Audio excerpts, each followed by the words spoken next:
Welcome to the Pastured Pig Podcast, where we share the successes and challenges of raising pigs on pasture. We talk to producers all over the country, from small homesteads to large commercial pasture operations. Whether you're new to pastured pigs or have been raising hogs for decades, we hope you hear new ideas and new perspectives on pasturing hogs. Here's your host, Troy McClung. Hello, everybody. Welcome back to another episode of the Pastured Pig Podcast. Excited to be back, keeping this train a-rolling.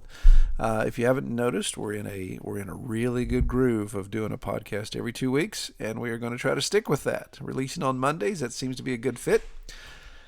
So let's keep on trucking. So before I get into today's discussion, I just want to do some updates. As at the time of recording this bumper, and that is, like I said, that's one, I said in the last episode, that's one issue with doing this and getting the schedule I'm doing. These bumpers are a little stale.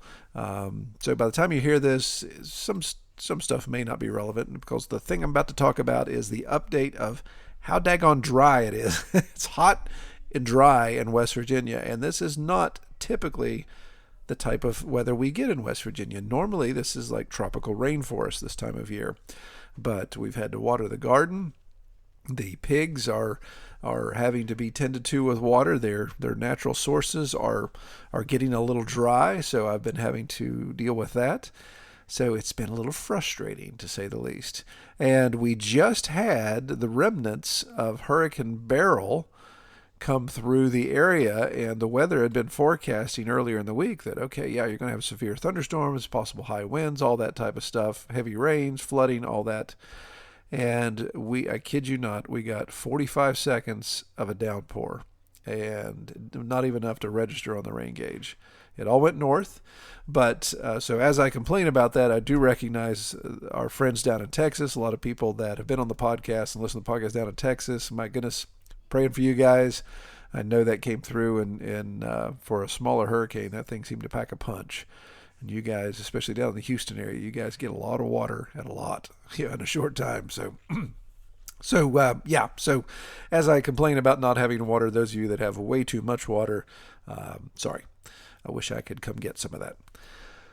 But let's see. Oh, yeah, another thing. I want to try to keep remembering to do this as it's still relevant. But homesteading conference that we are co-hosting in Charleston, West Virginia, September 13th and 14th. Be sure to check that out. Ticket sales are really starting to ramp up, and we're only doing 500. So I think we're going to get close to selling out here in the next month or so.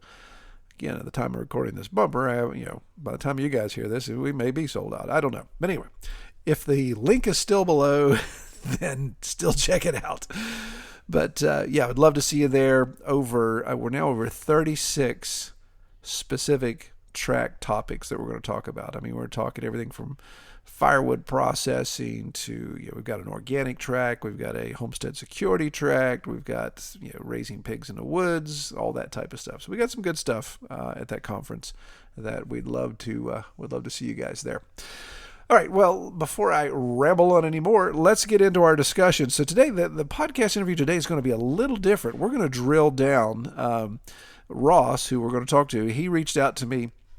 He said, hey, man, I don't know if I'd be a good interview on the podcast. He said, but I have this new automated feeding system and watering system that I put in place. And he said, I think it's kind of neat. He said, I don't know that I've seen anybody do something like this. So we talked about it. So yeah, let's come on and talk about it.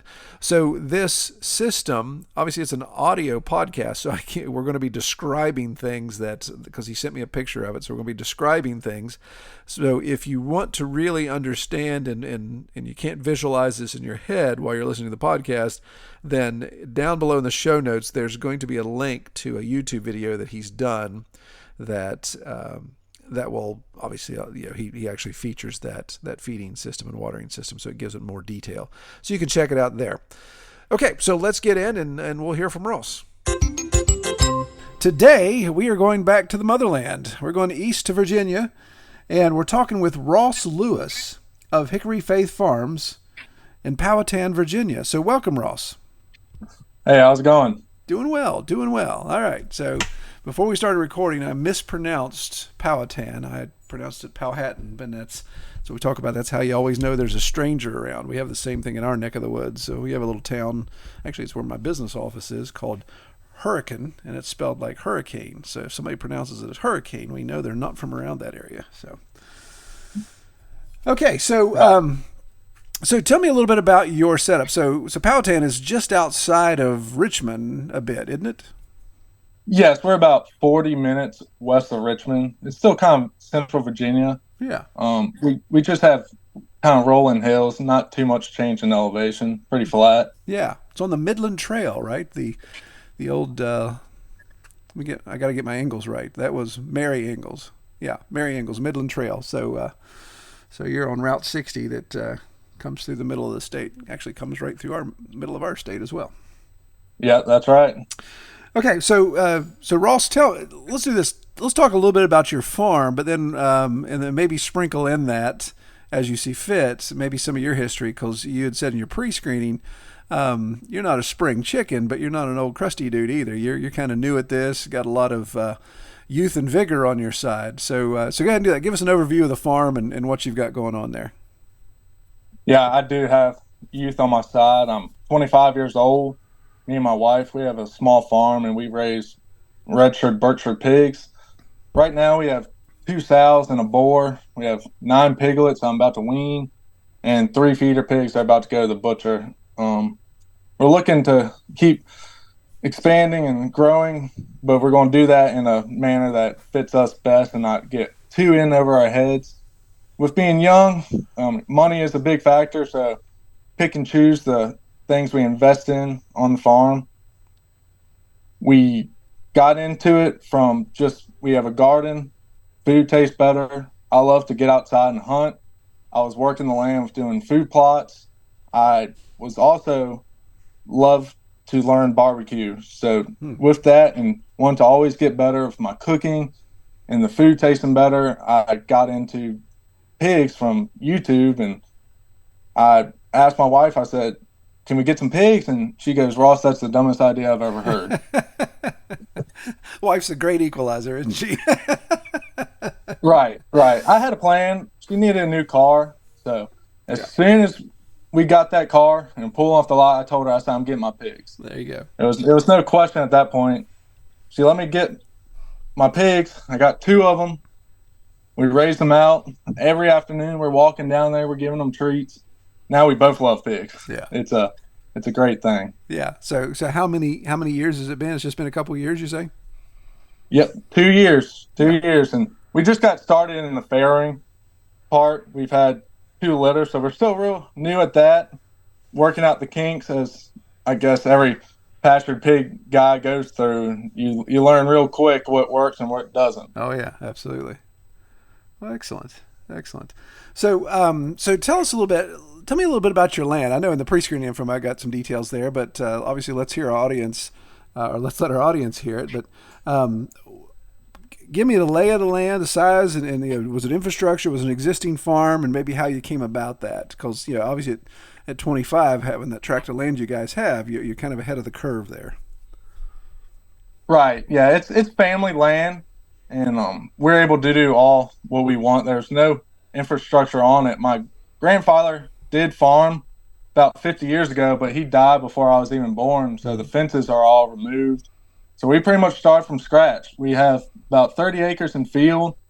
Was cutting some hay off the couple of fields, and we rent out another one for the crop. But outside of that, I have my pig pens expanding with the feeder pigs. We give them new fresh grass and try to give them some shade. We have a pond that's in the middle.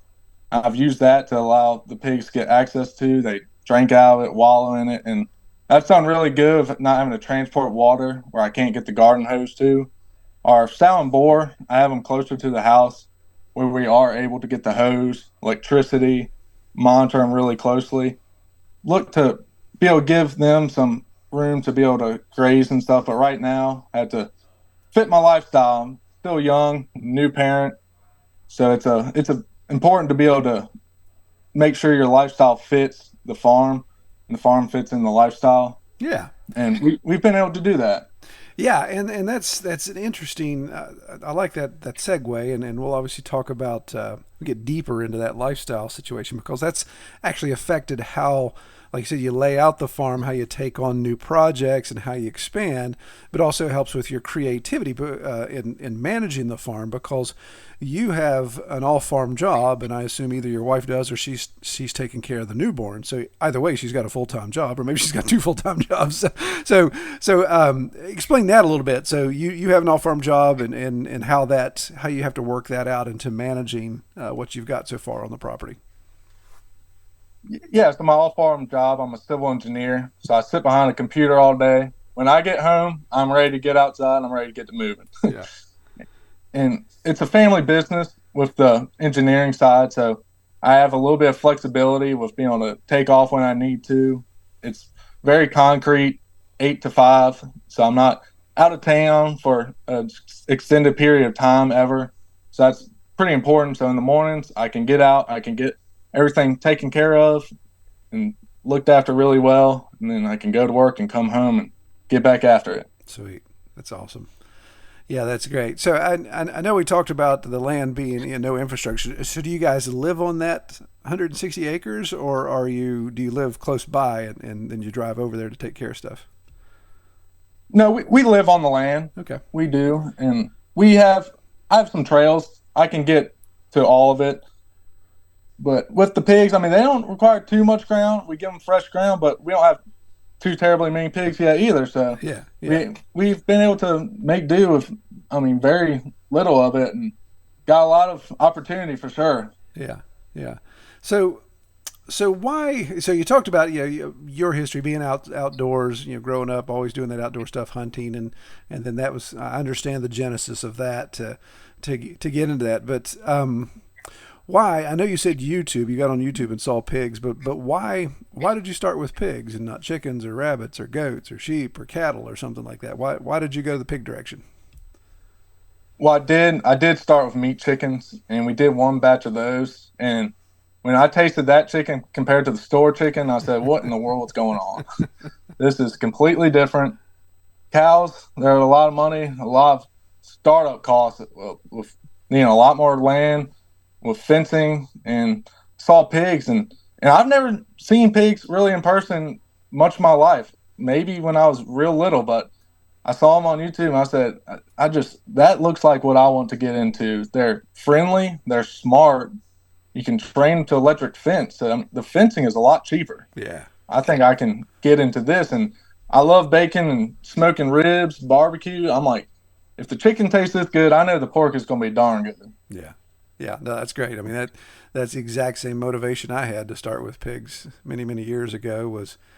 It just came down to economics. It's like, I've got land that I need to get cleared, and it's either a goat or it's pigs, and the fencing for pigs is so much cheaper, and you don't have the hassle of dealing with goats. So, and I like bacon.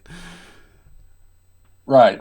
And predators don't mess with them. Pig is a tough animal, and they don't have any issues with that. So it's nice to not have to worry about a predator getting after it like a chicken. Yeah.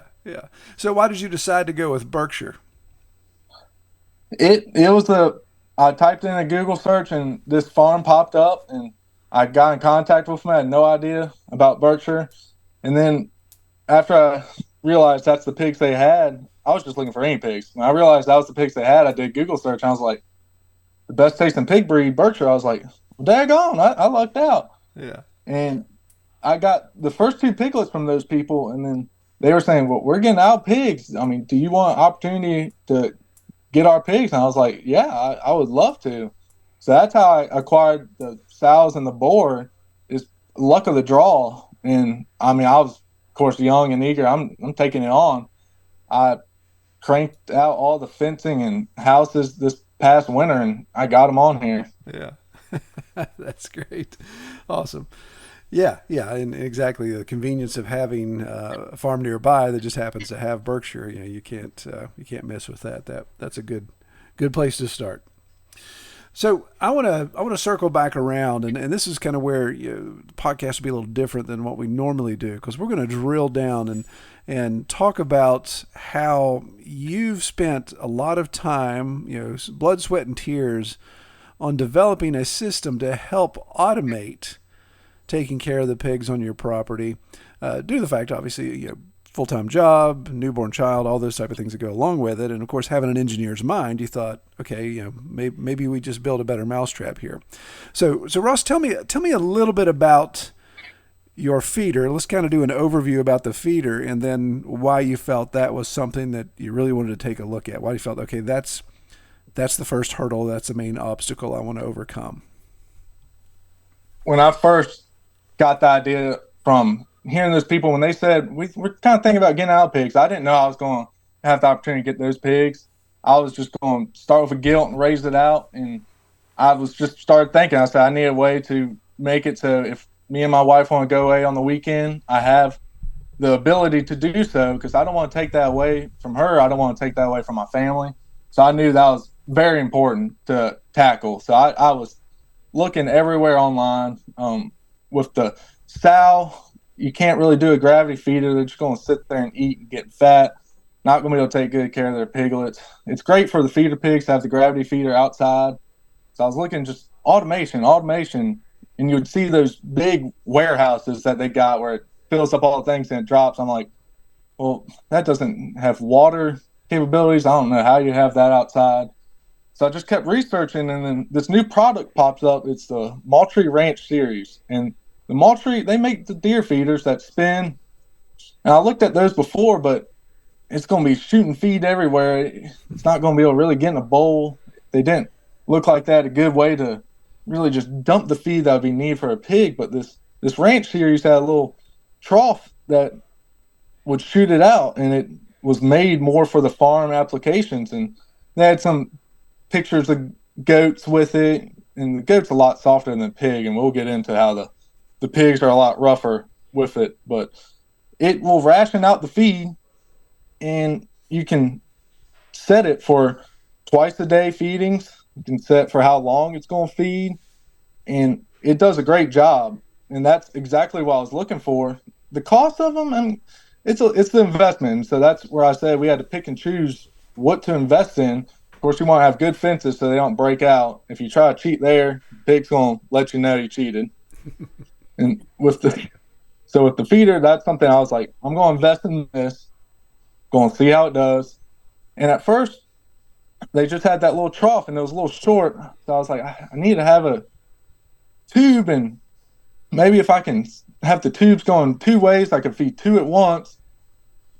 I never got around to setting up my own tubes for two at once. I had one tube, but they came off a product that splits it two directions, so I was able to feed two sows at once, and that's great. But it's done a great job, and I've had a lot of trial and errors with it, but it helps with the daily labor incredibly. I mean, instead of walking out there with buckets of feed, I walk out there with a cup of coffee and just watch my operation happen. That's great. So that's incredible. And so Ross has sent me a picture, and obviously this is an audio podcast. So I think what we'll do, I may post this on the Pastured Pig website as a blog entry. Ross, with your permission to do that, of course, and point back to this episode. So if somebody's listening to the episode and they want to see the picture of it, then they could go there and see it. If somebody sees the picture on the website and they want to know what it's all about, then of course they can come back and listen to the podcast. But for people that don't, there may be some people that aren't familiar with these hunting style feeders. So let's discuss that a little bit. Let's kind of describe the size, the makeup, the stature of the feeder, the Moultrie Ranch series, if you would, Ross, and then we'll get into your specific application. So can you kind of give an overview about those type of feeders and how they're built, kind of describe it if you would? Sure. Yeah. So they're made with powder coated steel, and that's something I saw and I was like, well, that'll last the weather real good. And with it being manufactured, it's going to keep the rain and mice out of it. Whereas if I was to home build something, it might not be so great at either of those things with the cost.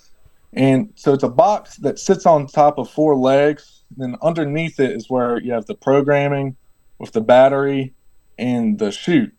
So it sits off the ground probably about 3 feet or so with where it holds the feed. And they come in 300 pounds and 400 pounds. Mm-hmm.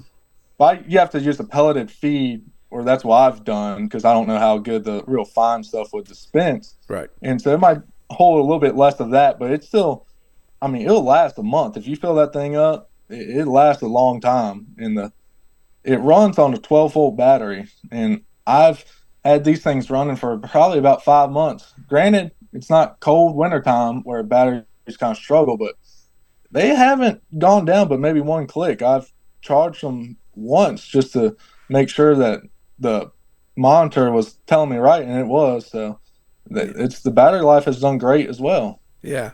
Awesome. And just to add to this a little bit. So, the key, so everyone listening, again, if you're not familiar with this, the key, like he said, is just imagine a large box, a bin 3 or 4 feet off the ground. And before Moultrie Ranch came out with this type of series, what they usually had was a turntable. There was a little electric motor and it spun. And the idea was you're kind of baiting deer, you're feeding deer. I don't use the word bait. That gets a whole nother discussion going, doesn't it? But you're spinning corn out on the ground, and the deer can come and eat it. You'll even see these things utilized for down south where people are doing big feral hog traps and those type of things. That's what they're using to draw them in. Or so this, of course, like you said, is a little different because it's more of a gate and a chute system instead of spinning it willy-nilly. So obviously the very first question I know everyone's asking right now because they can't see the picture is, okay, Ross, that's great, but how do you keep full-size Berkshire pigs from just coming over and taking the legs out from under that, knocking it over, tearing all that up? You don't let them get to it. Yeah, that is the first thing is you do not let them touch that thing in any way. I have electric on the sides, and if they're trained good to electric, they won't bother the sides because that's not really where the feed dispense is. But in front of that thing, I have posts that are about at least 2.5, 3 feet in ground and concrete. So they're anchored in really good and they do not budge. And our key to this too is I have a big bowl that attaches to that post with wood all the way around it. In the bowl, I have washers and screws that have that thing pretty much glued to the sides. And so that's great. It's still sturdy. But the key to it also is making sure the feed gets all the way in the bowl. Yeah. If it shoots down the side, that pig is going to grab the edge of that bowl and rip it off. Yeah, so the way I would describe it in the picture, and correct me if I'm wrong, so as you mentioned, the feeder's on the 4 legs, you've got electric around it, you've got it anchored so the pigs can't get underneath it in between the legs, and they really can't even rub up against the legs because of the electric you have. But even the section where the chute comes down, it's almost like the feeder's behind a backstop. So for the pig to eat, he's got to be on the other side of this wooden corral wall or backstop that the chute comes through. And then, like you said, this firmly affixed bowl that the chute dumps down into, and the pig can access it there. So it's kind of like the feeder's out of sight, out of mind because the pig knows the food's coming out of this little hole in the side of the wall type of thing. Is that correct?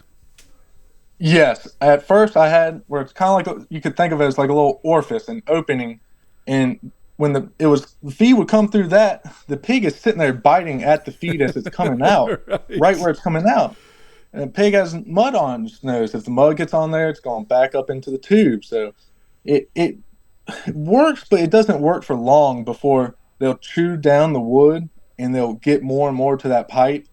And the wood, I built it out of brand new wood. It dries, opens up a little bit of gaps here and there with it shrinking down, and they just get to it more and they'll booger it up. So like you said, with this system, it hits the back of the board and drops straight down. So when the pig comes over, it's eating down at the feed because that's where the feed's going. It doesn't see necessarily a little opening where the feed's coming in from to bite at. Yeah. So it just starts eating down the ground.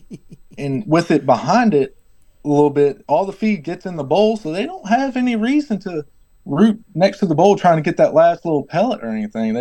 They eat and they'll sit there and stare at the feeder. I mean, don't get me wrong, for an hour after, just waiting for some magic to happen and dispense hilarious. more.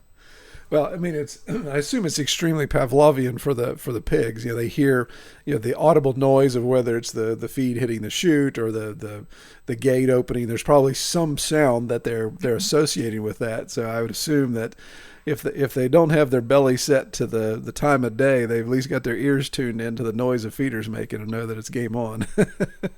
Yeah, they sprint right on over when it's time, and it's automated thing. So we have it dispensing a little bit more feed than I guess your typical ration of 5-6 pounds, just because I mean it's a machine.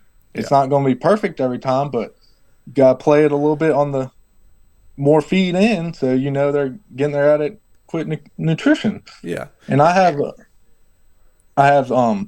Wi-Fi capabilities out there with it being a little bit closer to the house, so I have one of these little Blink Amazon cameras. So if I'm away at dinner or something, I can log into that thing. I'll see the pigs over there at the food bowl eating or running over. I know they got fed. I can enjoy the rest of my night. Yeah. Yeah. No, that's great. That's great. And like you said, that investment was substantial at the beginning, not only just investment of money, but of time and development. But it's paying dividends now because it gives you that peace of mind. The pigs are being fed, even if you got an all day deal and then you're meeting family out. Then you're like, well, I don't have to run home and take care of the animals. That's like my situation today. I was just telling you before we started recording, full day, get home an hour before it's time to call you. And it's like, okay, I got to change my clothes, zip zap all around to take care of stuff and come back.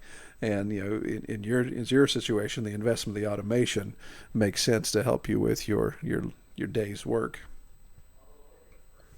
Yeah, it's great.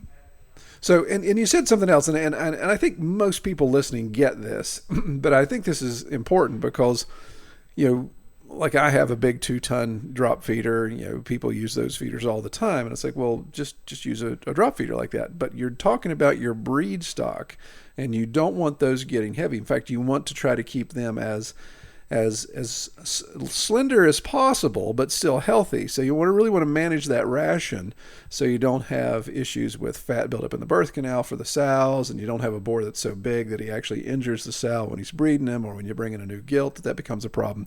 So that daily dose, that ration that keeps that pig at a healthy weight, is super, super important. So that's obviously the reason for your dispensing system. So you said you can program it differently. Do you have it set to do multiple times a day, or you're just doing a smaller ration, or are you just doing one time in the evening or one time in the morning to get that 5 to 6 pounds you're trying to dispense? Yeah, I have it dispensing twice a day, like 6:15 in the morning, 6 o'clock in the evening, Yeah. and that's combined. That's what gives them their daily ration. And with this picture I have, it's kind of hard to tell, but it does shoot it out both ways. So that one right there is feeding 2 sows at once, which is great. But when one has piglets, it needs some more feed. So I do have to go and supplement with that extra scoop of feed to make sure she has the adequate amount, rather than having to dispense double for both, and then one's getting fatter and we're losing money from just feeding both. Oh, very good. And Yeah.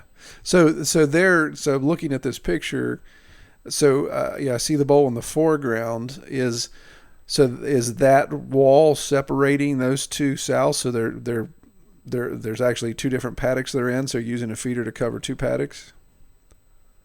yes, that's correct. Yeah, And cool. Okay. the wall, I didn't have it originally, and I learned that pigs are greedy. They think it's greener on the other side of the fence, like most things. And Right. one got in on the other sow's feeder and was eating their feed, and then went back and ate her own feed. So she doubled up. And so that was one of those things. So it's a trial and error. I get home and I'm like, holy crap, I got to come up with a quick right now, right Yeah. here. Yeah. Got to scramble to find materials. But I mean, that's the fun of it. It's me versus the pig, pretty Oh yeah. much. Oh, I love it. I'm with you. I love building things and trying to figure out something that's going to either be convenient or have some aesthetic value to it, or just just something you always wanted to try. So I see here on the picture. So again, you people listening, you imagine this bin on legs, chute coming down. Actually, two chutes coming down. One's going to one bowl on one side of a little paddock, and one on the other. But where that bowl is, you also have a roof shelter that looks like you've got just a small piece of scrap metal roofing that keeps the rain off of that bowl. Because I assume, as you mentioned, a muddy snout in there, but I assume rain and leaves and all that type of thing could be an issue as well. So just keeping all that stuff dry is why you've got that shelter over top of it. That's correct. Keeping things dry is the second biggest challenge outside of the pig. With the tube, they have it adjustable, and I had to get it pretty much fully extended out. So I had to take duct tape and just wrap it around that to cover this little split where it could adjust with a little wash nut on top, and make sure it stays real dry. Because if it gets wet in that feeder, the feed kind of dissolves and breaks down and clumps up. So it needs to be really dry to be able to come down that chute. And then the bowl, I mean, it was winter time. We got like 3 inches of rain. I go out there and the poor pig's trying to drink all this water and trying to eat, and it was just a mess. So that's when I decided, I was like, I need to have a roof over top the bowl, keep that dry, keep the tube dry as much as possible, and that way the feed just gets in the bowl. They can eat it with ease, and it's no issues. Yeah, yeah. So I assume, so obviously you're almost exactly, we're almost in the exact same latitude. Like I said, we mentioned Route 60. So you have pretty much the same climate we do as far as the harshness of winters. We probably get a little bit more rainfall since we're on the windward side of the Appalachians. But so you probably deal with some mud and of course deal with some humidity. So have you discovered with that feed bin, so filling up that Moultrie box, that if you put too much in it, where temperature swings and humidity stuff, that you start to get condensation and sweat in there, or has Moultrie done something to keep that from being an issue and causing that feed to clump up? I've had the teeniest little bit on this one corner, and it could have just been the feed when I put it in there, but the feed has stayed remarkably dry, and that's another perk of having this thing that you can order. It comes in, you got to put it together for about 2 hours, but it does a great job of keeping the feed dry. Yeah, it has a top to it where water doesn't get into that, and it's done really well with keeping it dry. Would you happen to know, is it an insulated box? Is there any thickness to that box, or is it just a single thickness of the material, the metal material it's made out of? It's just the single thickness of the metal material. Okay. But I do got to add to this fact of the mud is I learned with the angles of the tubes and stuff, it's certain angles. So if you were to build your bowl too high, I mean, it won't be able to get into there. And also, the first time I filled the feeder all the way up, it was the mud season. And the weight of that feed, the legs aren't too round at the bottom. So it was sinking down into the mud, and my tube was like hitting the bowl. And I was like, holy crap, I'm going to break my thing by adding all this feed. So it's just small things like that Right. It's trial and error where you don't think about it. I mean, I would sit and think this thing through all day long, and it's just, I would have never guessed to watch out for something like that. Yeah. Yeah, that's good too. And like you said, that the lower the feeder is, then of course the slighter your angle is on your chute, which of course slows down the feed, causes an opportunity for things to back up. So the more vertical, or the more 60 degrees or 70 degrees, the more that feed's moving faster and getting out of the chute. So you had to take that into consideration as well. And it looks like you've got a pretty good angle on that chute, but it's not vertical. It's probably what, 45 degrees maybe.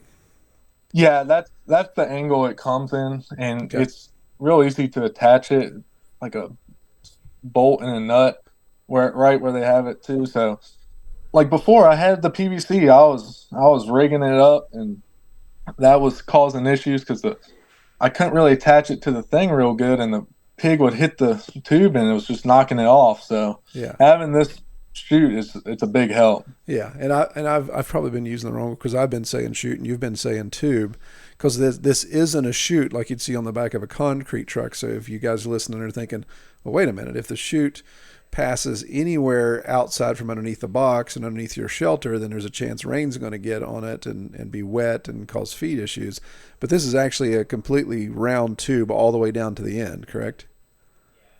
Yeah, that's correct. But Yeah. like I said, it's adjustable. So there was a thin slit where I had to duct tape it to keep the water out that very end. Yeah. But Okay. at that stage, the feed's got pretty good momentum going, so it can normally shoot on out of there. Yeah.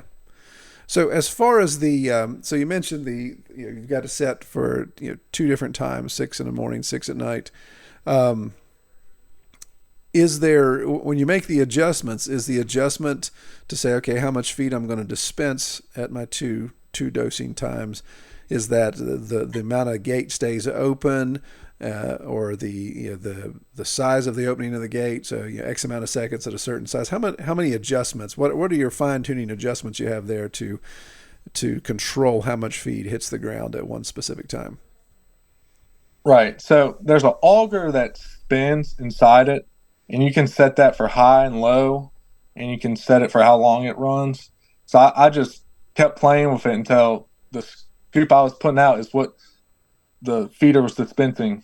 So I found that having it run on high for 8 seconds is what it needed for the twice a day feedings for one pig. So with two of them, like I say, I go a little bit on the more side because it's split. I'm going to make sure each gets enough. I ran it for 18 seconds, and that's done really good. The sows, they have great body condition, no issues there. They don't whine too much when I go out there because the feed's consistent. I'm not getting home at 11 o'clock at night and then they're all upset because they haven't been fed. Yeah, great. So, so how often then, you may have said this already, but how often are you filling the feeder? It's about, with it going for 2 pigs, and that's the smaller version right there. That's the 300-pound version. It still will last about a month. Okay. And I have a 400-pound for my boar, and I haven't ever filled that thing all the way up to the brim because, like I said before, the mud, which is real dry now, so I could fill it up, but I didn't want that to sink down any further than it needed to.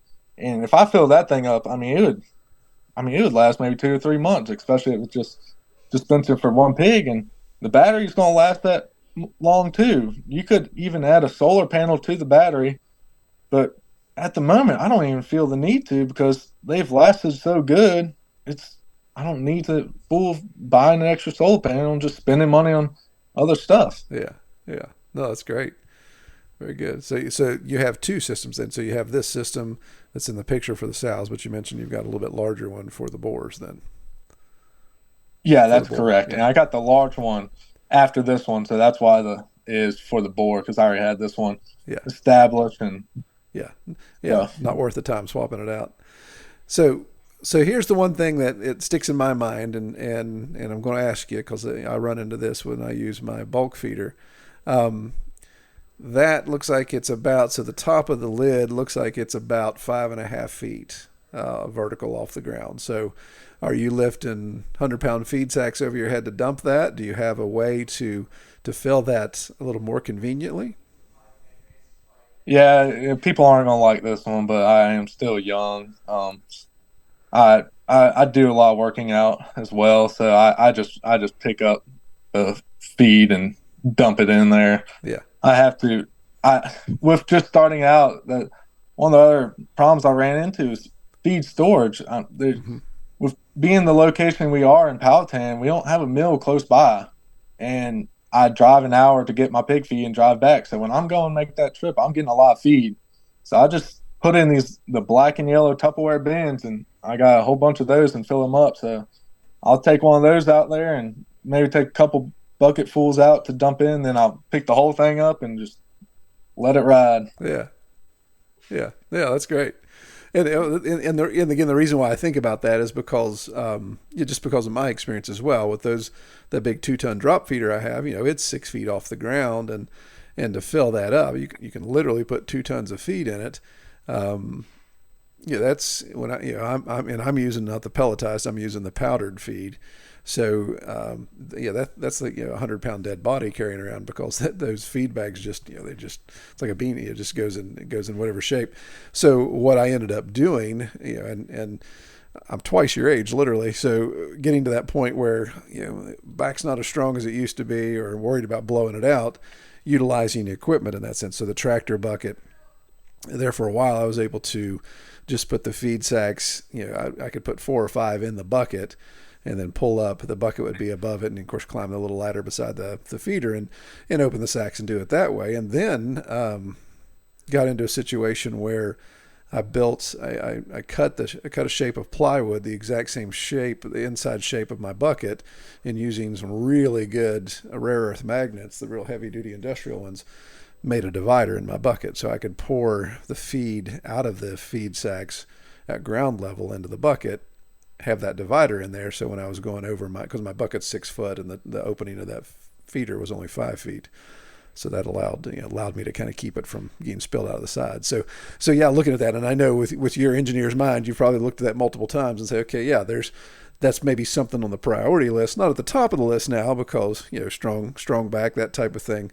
But looking at that and saying, yeah, I could even make that process of filling that even easier at some point. Yeah, for sure. When that issue does arise, I will figure out something.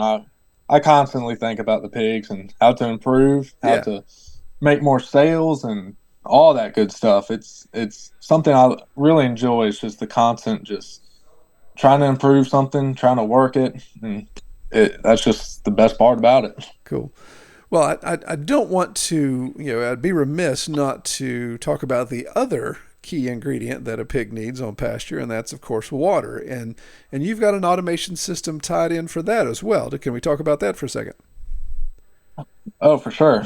The system I use is I researched extensively for this, and I didn't have the money to put in a whole water line system that's pressurized, and when they drink, it'll fill it back up. So I had to improvise, and I found the Rainbird garden irrigation system. And this thing, you attach it. Rainbird's a good brand. It doesn't leak any, and it clicks on as many times as you want. I believe I have it to click on twice a day. It runs for 10 minutes each time, and that's how I keep my waters filled up as well. I have garden hoses. They're the cheapest thing right now. I have the splits. So I'll have the garden hoses go to a split, and that will go to the sow's feeder, and then the water, and then the boar's water.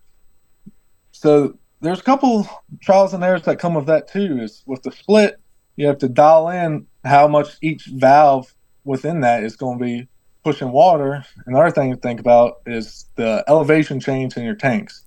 My boar's tank, it's only about a foot or two below where the sow's tanks are, but with the pressure of the water, it's going to push out more water down there. So I found I have to restrict at the split a little bit more for the bore, so it'll trickle in. Where it's also the sows, that's 2 tanks to fill up.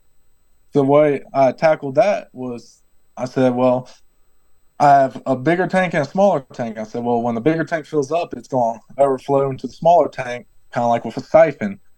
But it's the way the tanks are made, it's a little screw in at the top, and I just have a hose that goes and it will run water down to the little one. So I knew for the time I had the water running, I needed the majority of it to go to the sows because that's 2 tanks. And the bores will have enough to trickle in. So, I mean, a couple of days of figuring out, well, I need to make the water run longer, or I need to cut back on this part because there's too much water going on to the bores where that one's going to be overflown before the sows is figured out. So that's the way I've done it. And it's done a good job because if the pig knocks over the water or breaks something, the water's not constantly running. It's turned off at the time until it clicks on. Yeah. Yeah. So you were referring to what they're drinking out of as tanks. So are these like more like a trough or like a barrel you've cut down, or they're actually a designated drinking trough? Explain that a little bit more to me so I can understand that. Right. Yeah. So they're the 55-gallon drums with the nipples at the bottom. Yeah. Okay. And I found they're like upcycled from Home Depot is where I order them from. They're like rain barrels. And they already got the holes cut into the bottom. So by the time you get them, you got to clean them out because the upcycles means they already been used. Mm-hmm. I think it was like olive oil or something, but I washed it out really good and then just attached the nipples to the bottom. But the reason why I really like those is they're red or black and they don't let sunlight in. I haven't found any algae issues like I have with the one blue water tank I have. That one gets algae in it, so every now and then you got to take it down and clean it out. Yep. No, I'm with you. I have those same olive barrels. Those things are handy dandy to have, and I think they're about. I was thinking they were about 60 gallons, but yeah, it's right around that range. And you're right. I've noticed the same thing. If you keep the lid on it, you keep it dark in there. The red ones and the black ones will definitely keep the algae from growing. So that's cool. So what you're doing then is you're kind of doing a maintenance top off. You're not really monitoring the level of the water in each of the pigs' water or tank.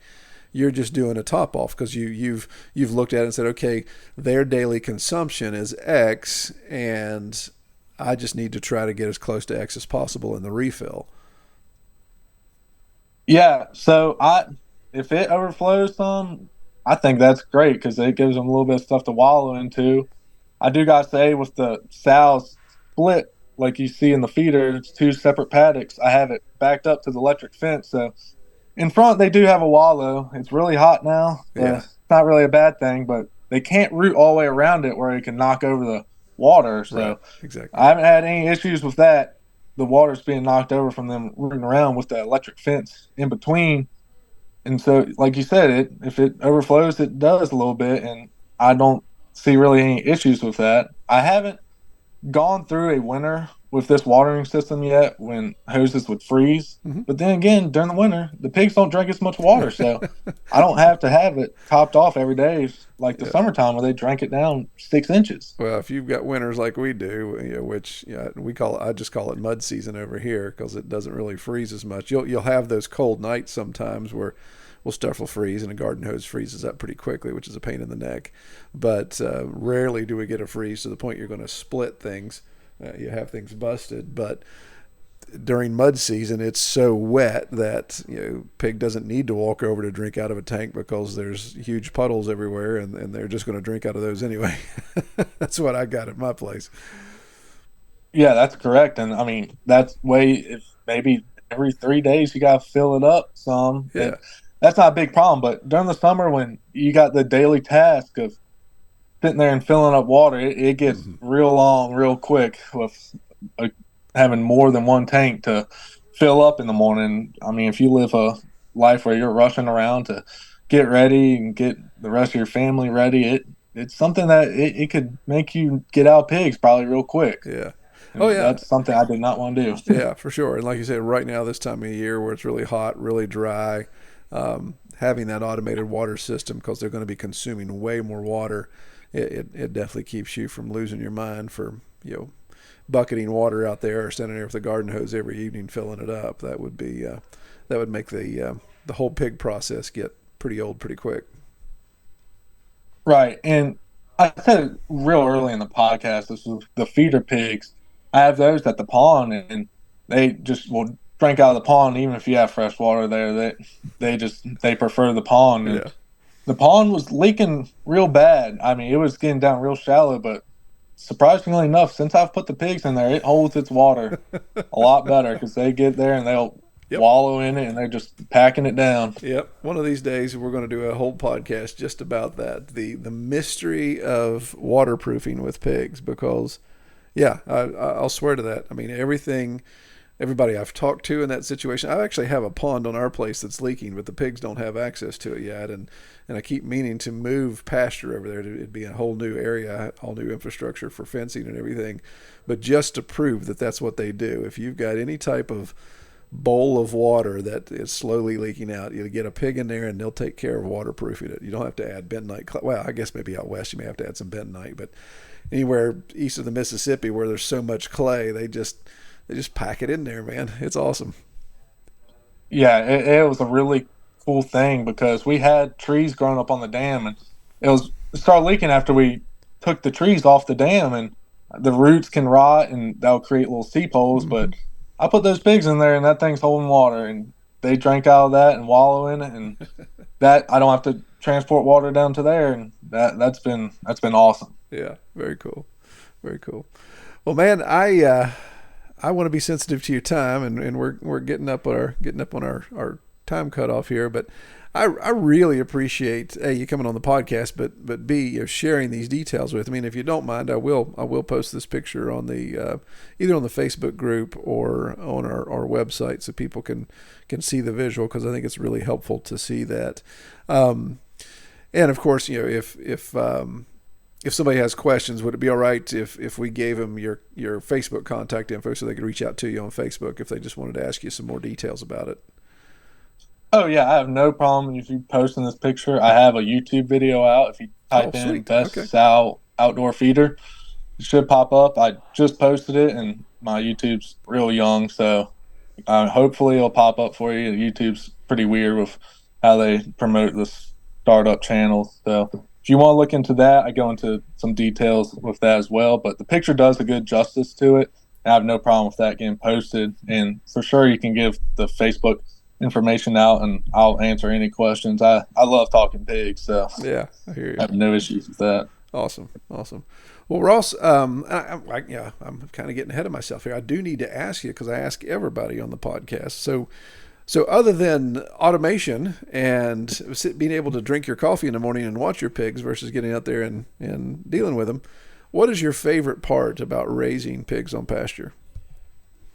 It's working them every day, that constant challenge, and of course sticking the fork in the end product. And every meal you eat, when you eat that pork, you just get this incredible satisfaction. And not only it tastes better, it's just you feel like you've done something really good, and that keeps me going. Awesome. Yeah, very good. Very good. Well, man, I got to say, I am. Wish I was focused as you were when I was 25. I still was trying to figure out what I wanted to be when I grew up when I was 25. But that's awesome. I love the fact that you and your wife have a vision for the property, you have a vision for doing this. And of course, still being able to do what you love in the engineering side. And then, of course, being able to mash that up to take your love of farming and your ability to design and engineer things and bring those together to make your farm experience that much more enjoyable. Well, let's do this. I'm going to post below in the below. I still think I have YouTube mine. I'm going to post in the show notes.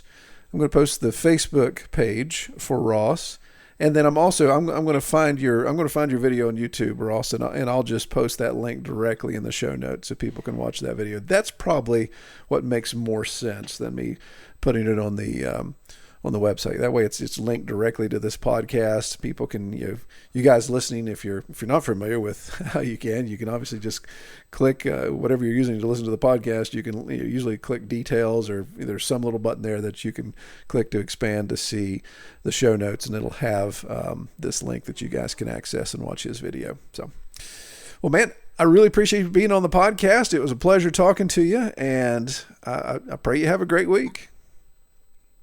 Thanks, Troy. Yeah, it was great. I love being on it, and I just hope that you'll inspire more people to get into pigs and raise out their own meat, and I think that'd be a great thing. I really enjoyed that interview with Ross. To be 25 again, that would be awesome. And my mind still thinks I'm 25. My body constantly reminds me that I'm 51. So it is what it is. So I'm going to link below. I keep saying below. It's like I'm stuck in YouTube mind. I'm going to put in the show notes the link to the video where he features that. If for some reason it's not there, because I'm stating this before I've actually written the show notes, that means I couldn't find it. But hopefully I'll be able to find it so I don't have to come back and edit this hateful bumper. So yeah, check that out. Ross's Facebook page. I'll put the link there as well, so you can, if you have questions, you can reach out to him as well to ask about that. I really like his approach to things. The engineer's mind, but then also the farmer side of it, the enjoyment of the farm, the enjoyment of the animals, and being out in the woods. It's a good mashup. I can relate to that. Pretty cool. Again, want to give a huge shout out to you Patreon supporters. Again, man, you guys keep the podcast going with all the crazy stuff that's going on with the conference, with the YouTube channel, with my own business ramping back up, and some other things we're running into. The fact that you guys still contribute allows that to stay at the top of my priority list, because it just reassures me that yes, this is this is something that you guys find value in. So it keeps it on that priority chain for me. But again, I would love to hear your guys' suggestions on what I can do to value add for you all Patreon supporters. I would like to do more than just say thank you for supporting the podcast and keeping it going. What can I do to take it up the next level for you? Because you guys are carrying the water for a lot of listeners. We have 2,000 to 3,000 downloads per episode, so we have a decent audience out there. And speaking of which, not to toot the horn, but we just broke 200,000 downloads total for the life of the podcast. Pretty cool. Never dreamed we'd get that far. Never dreamed we'd be doing the podcast this long either. I figured we'd fish this pond dry after a while. But even with the finite audience that pastured pig people who want to listen to podcasts would represent, I'm just blown away by the amount of traffic that is downloading the podcast and giving me feedback of what they like about it, and of course even constructive criticisms. We'll take those as well. Well, again, I'm rambling, so I'm going to get off of here and wrap this up and look forward to talking to you guys in 2 more weeks. Y'all take care. We hope you have enjoyed this episode of the Pastured Pig Podcast. To learn more about our podcast or to submit topics or recommend guests for future episodes, visit redtoolhouse.com.